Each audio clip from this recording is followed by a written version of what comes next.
et si ce que tu es en train de vivre n'était pas un hasard. Et si cette porte qui s'est fermée, cette personne qui s'est éloignée, cette période de silence, cette fatigue que personne ne comprend, ou même cette vidéo que tu viens de voir, arrivait au moment exact où ton cœur avait besoin d'entendre quelque chose.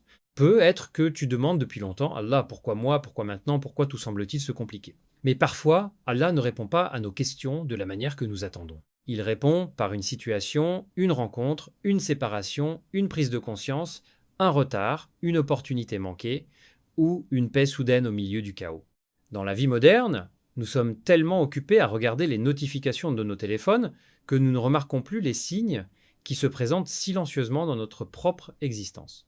Alors aujourd'hui, arrête-toi quelques instants, respire, écoute avec ton cœur.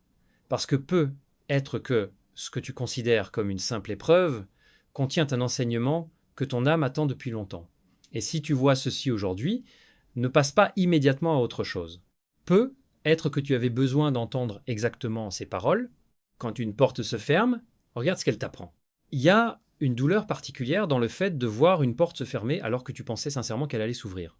Tu avais préparé ton dossier, envoyé ta candidature, attendu cet appel, imaginé cette relation durer, travaillé pendant des mois sur ce projet, et puis soudain, plus rien, un refus, un silence, une séparation, une opportunité qui disparaît au dernier moment, et le plus difficile n'est parfois même pas la perte, mais cette question qui tourne dans ta tête, pourquoi Allah ne m'a-t-il pas donné ce que je lui demandais alors que j'ai fait tout ce que je pouvais?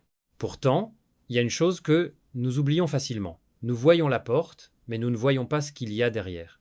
Nous connaissons notre désir, mais nous ne connaissons pas toutes les conséquences de sa réalisation. Tu peux être convaincu qu'une personne est indispensable à ton bonheur, puis découvrir des années plus tard que son éloignement t'a évité une souffrance beaucoup plus profonde. Tu peux penser qu'un emploi est ta seule chance de réussir, puis comprendre plus tard qu'il t'aurait éloigné de ta famille, de ta foi ou de toi-même. Nous jugeons souvent un événement à partir de ce que nous ressentons aujourd'hui, alors qu'Allah connaît ce que nous ne connaissons pas. Le prophète sallallahu alayhi wa sallam a enseigné une parole profondément rassurante concernant le croyant. Lorsque quelque chose de bon lui arrive, il remercie Allah, et lorsqu'une difficulté le touche, il patiente, et dans les deux situations, il y a un bien pour lui. Cela change complètement notre manière de regarder les déceptions.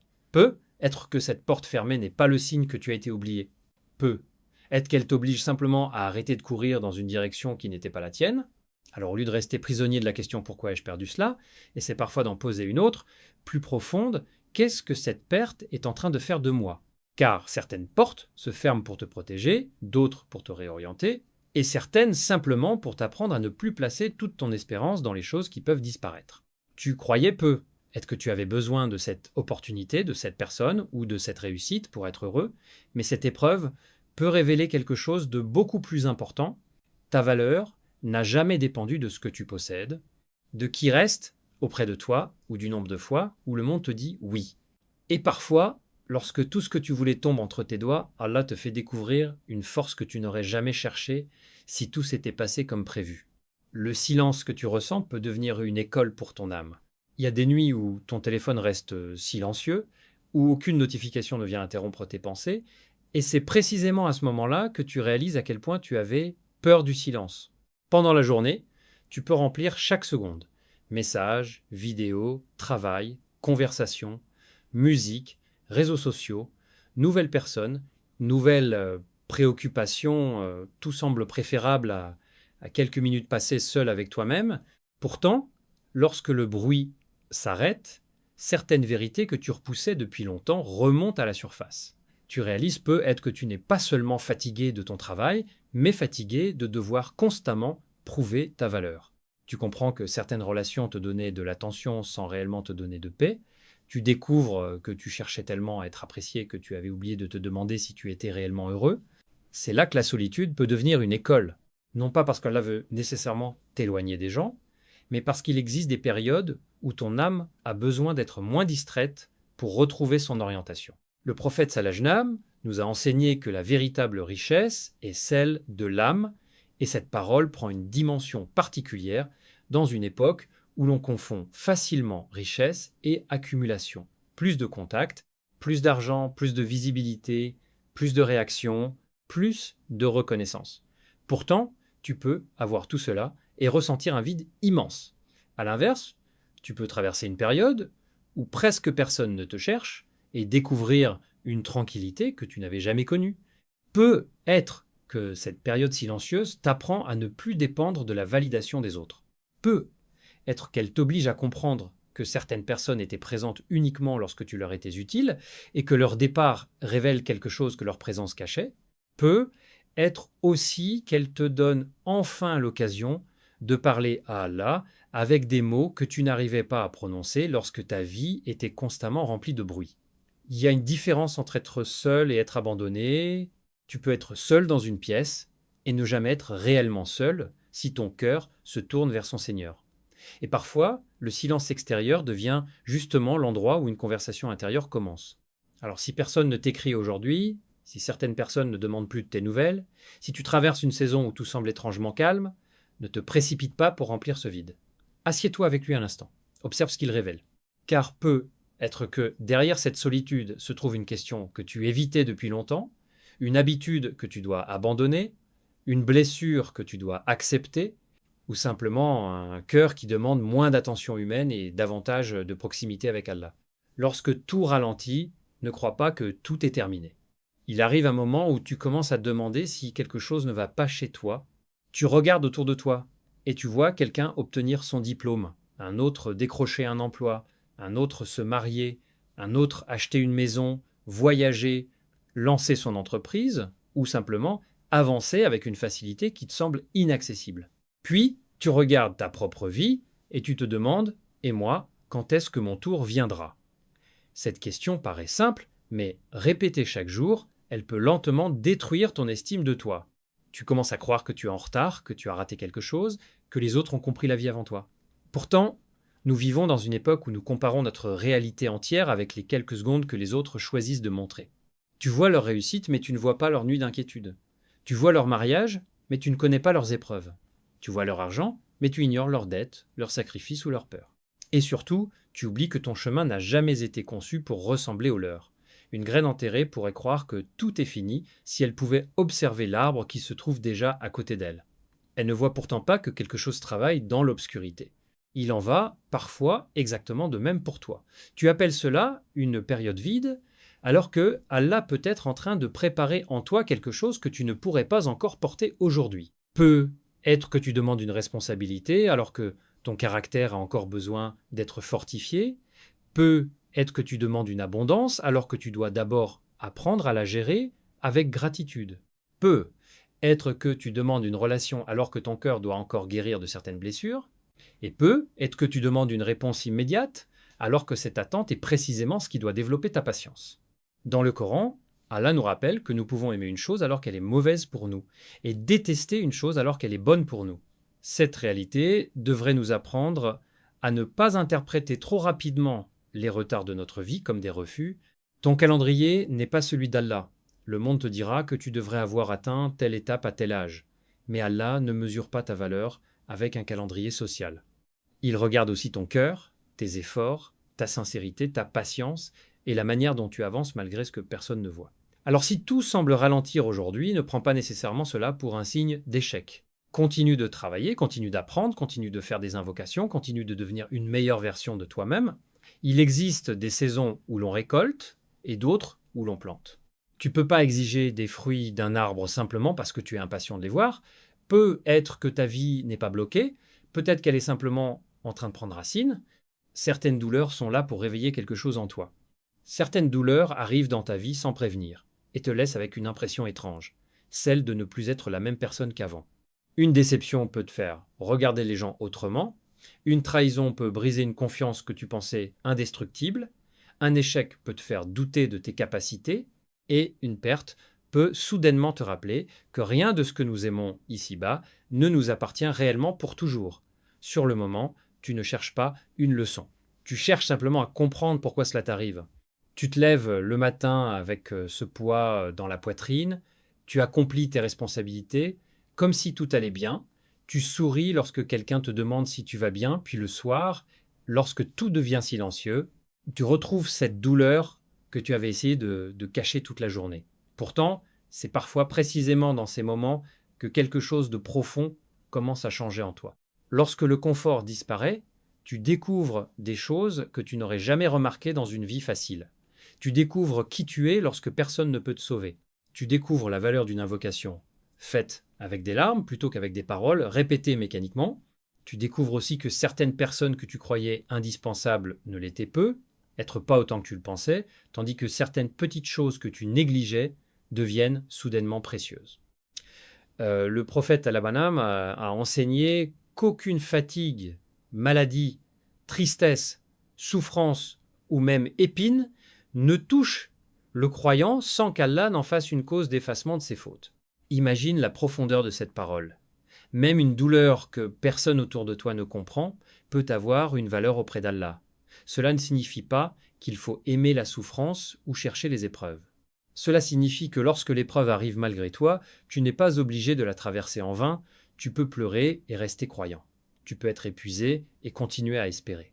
Tu peux ne pas comprendre ce qui t'arrive tout en refusant de croire que Allah t'a abandonné. Il y a une différence immense entre demander « Pourquoi Allah me fait-il souffrir ?» et murmurer « Oh Allah, puisque je traverse cela, aide-moi à devenir meilleur à travers cette épreuve. » La première question peut enfermer ton cœur dans la révolte. La seconde ouvre une porte vers la transformation. Peut être que cette trahison t'apprend à ne plus donner aveuglément ton cœur à n'importe qui. Peut être que cet échec t'oblige à travailler avec davantage de discipline. Peut être que cette perte t'apprend à aimer sans posséder. Peut être même que cette période douloureuse te ramène vers Allah après des mois ou des années de distance. Et un jour, lorsque tu regarderas cette période avec du recul, tu découvriras peut être quelque chose que tu ne pouvais pas voir au milieu des larmes. La douleur n'avait pas seulement pris quelque chose à ta vie, elle avait aussi réveillé en toi une personne plus consciente, plus humble, plus solide et plus proche de son Seigneur. Quand ton cœur revient vers Allah après une longue distance, il y a parfois un moment au milieu d'une journée parfaitement ordinaire où quelque chose se réveille en toi. Tu peux être assis seul dans ta chambre, conduire, marcher dans la rue ou regarder ton téléphone sans vraiment savoir ce que tu cherches et soudain, une pensée traverse ton cœur. Il faut que je revienne vers Allah.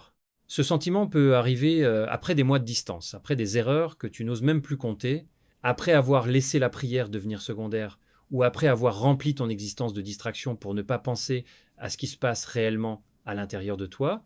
Et souvent, au lieu d'accueillir ce désir, tu commences à te dire, après tout ce que j'ai fait, est-ce que je peux encore revenir? Est-ce que je mérite encore de demander pardon? C'est là que beaucoup de personnes se trompent. Elles pensent qu'elles doivent d'abord devenir meilleures pour se rapprocher d'Allah, alors que c'est justement en se rapprochant d'Allah qu'elles commencent à devenir meilleures. Tu n'as pas besoin d'arriver devant lui avec une vie parfaite. Tu arrives avec tes regrets, tes contradictions, tes faiblesses, tes blessures, et parfois même avec la honte de tes propres choix. Et pourtant, la porte du repentir n'est pas réservée à ceux qui n'ont jamais chuté. Elle est précisément pour ceux qui veulent se relever. Allah dit dans le Coran de ne pas désespérer de sa miséricorde. Et cette parole devrait être un refuge pour celui qui pense que son passé l'a définitivement condamné. Regarde ta vie avec honnêteté. Tu n'as peut-être pas besoin de tout changer ce soir. Tu as peut-être simplement besoin de recommencer par une seule chose. Fais une prière, même si tu as l'impression de ne pas être digne. Fais une invocation avec tes propres mots. Demande pardon sans chercher une formulation parfaite. Éteins pendant quelques minutes ce qui éloigne ton cœur et reste seul avec Allah. Abandonne une habitude que tu sais mauvaise, même si tu sais que le combat sera difficile. Fais une bonne action que personne ne connaîtra jamais. Parce que la transformation profonde ne commence pas toujours par une grande décision visible. Elle commence souvent par un moment intime où personne ne regarde et où tu dis simplement « Oh Allah, je veux revenir ». Et peut être que tu rechuteras. Peut être que tu connaîtras encore des jours faibles. Mais ne transforme jamais une chute en raison pour abandonner définitivement. Le chemin vers Allah n'est pas réservé aux personnes qui ne tombent jamais. Il appartient aussi à celles qui refusent de rester à terre. Ton passé peut t'expliquer pourquoi certaines blessures existent encore, mais il n'a pas reçu le pouvoir de décider de ton avenir. Tant que ton cœur ressent encore cette envie de revenir, tant que tu ressens encore le besoin de demander pardon, tant qu'une partie de toi cherche encore la proximité d'Allah, ne méprise jamais ce sentiment. Peut être que ce désir que tu pensais être simplement une émotion passagère est justement le commencement d'une nouvelle période de ta vie. Peut être que le message est simplement « reviens à l'essentiel ». Nous passons tellement de temps à attendre quelque chose d'extraordinaire que nous risquons de ne plus remarquer les petites transformations qui se produisent déjà en nous. Tu attends peu, être un signe spectaculaire, une porte qui s'ouvre soudainement, une réponse impossible à ignorer, un événement qui te ferait dire immédiatement, voilà, Allah m'a répondu, mais parfois la réponse ne ressemble pas à ce que tu imaginais. Elle peut être beaucoup plus discrète. C'est cette envie qui revient après des années de négligence, cette paix inattendue après une longue période d'angoisse, cette capacité nouvelle à garder ton calme là où tu aurais autrefois explosé, ou ce moment où tu choisis de pardonner alors que ton ego te demandait de te venger. Peut être que le signe n'est pas dehors. Peut être qu'il est en train de se produire à l'intérieur de toi. Dans notre époque, nous voulons tout mesurer. Les résultats, les progrès, les abonnés, l'argent, les réussites, les réactions des autres. Même notre spiritualité peut parfois devenir une course où nous cherchons constamment à ressentir quelque chose d'extraordinaire. Pourtant, une personne qui devient progressivement plus sincère, plus patiente, plus humble et plus consciente d'Allah est déjà en train de vivre une transformation immense, même si personne autour d'elle ne l'applaudit. Pense à quelqu'un qui autrefois répondait immédiatement à une provocation et qui aujourd'hui choisit de se taire pour préserver sa paix. Pense à celui qui cherchait constamment l'approbation des autres et qui commence maintenant à se demander uniquement si son acte plaît à Allah. Pense à cette personne qui avait l'habitude de désespérer au premier échec et qui, malgré ses larmes, dit aujourd'hui « je vais continuer ». Allah sait ce que je ne sais pas. Voilà des changements que les réseaux sociaux ne montrent pas, mais qui peuvent transformer toute une existence. Le prophète sallallahu alayhi wa sallam a enseigné que les œuvres les plus aimées d'Allah sont celles qui sont régulières, même lorsqu'elles sont peu nombreuses. Cela nous rappelle quelque chose d'essentiel. La grandeur spirituelle ne se construit pas uniquement dans les moments extraordinaires, mais dans les petites décisions répétées lorsque personne ne regarde. Une prière accomplie avec sincérité.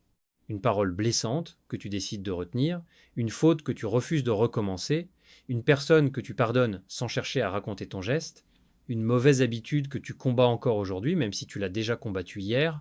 Alors peut être que le message que tu attendais n'est pas « demain ta vie va miraculeusement changer ». Peut être, est-il simplement « commence à changer aujourd'hui ». Parce que lorsque ton cœur change, ton regard sur les épreuves change, ta relation avec les autres change, ta manière de patienter change, et même ta définition du bonheur change. Et il arrive un moment où tu comprends que le plus grand miracle n'était peut-être pas que les circonstances deviennent faciles, mais qu'Allah t'ait donné la force intérieure de traverser des circonstances difficiles sans perdre ton chemin vers lui. Alors, si tu vois ceci, aujourd'hui, ne cherche pas forcément un événement extraordinaire derrière chaque détail de ta vie, cherche plutôt la leçon, la sagesse et le rapprochement vers Allah. Peut être que cette épreuve t'apprend la patience, peut être que cette perte t'apprend le détachement, peut être que cette solitude t'apprend à ne plus dépendre du regard des créatures, peut-être que cette attente t'apprend à faire confiance au timing d'Allah. Et peut être que cette vidéo n'est qu'un rappel parmi tant d'autres pour te dire quelque chose que ton cœur savait déjà, tu n'es pas abandonné. Continue d'avancer, même lentement, même avec des larmes, même lorsque tu ne comprends pas encore. Fais confiance à Allah tout en faisant les efforts qui sont à ta portée. Et lorsque ton cœur est épuisé, retourne vers lui plutôt que de fuir. Si ces paroles ont touché quelque chose en toi, abonne-toi à la chaîne, partage cette lumière avec une personne qui traverse peut être une période difficile et garde ce rappel près de ton cœur. Merci d'avoir ouvert ton cœur à cette parole. Qu'Allah apaise tes inquiétudes, pardonne tes erreurs, guide tes pas et mette de la baraka dans ta vie. Et souviens-toi de cette promesse magnifique, certes, c'est par l'évocation d'Allah que les cœurs se tranquillisent. Que cette parole accompagne tes nuits, tes journées et tes moments de doute. Qu'Allah te donne la patience lorsque tu attends, la force lorsque tu souffres et la gratitude lorsque tu reçois. Qu'il te rapproche de lui sans cesse. Amen.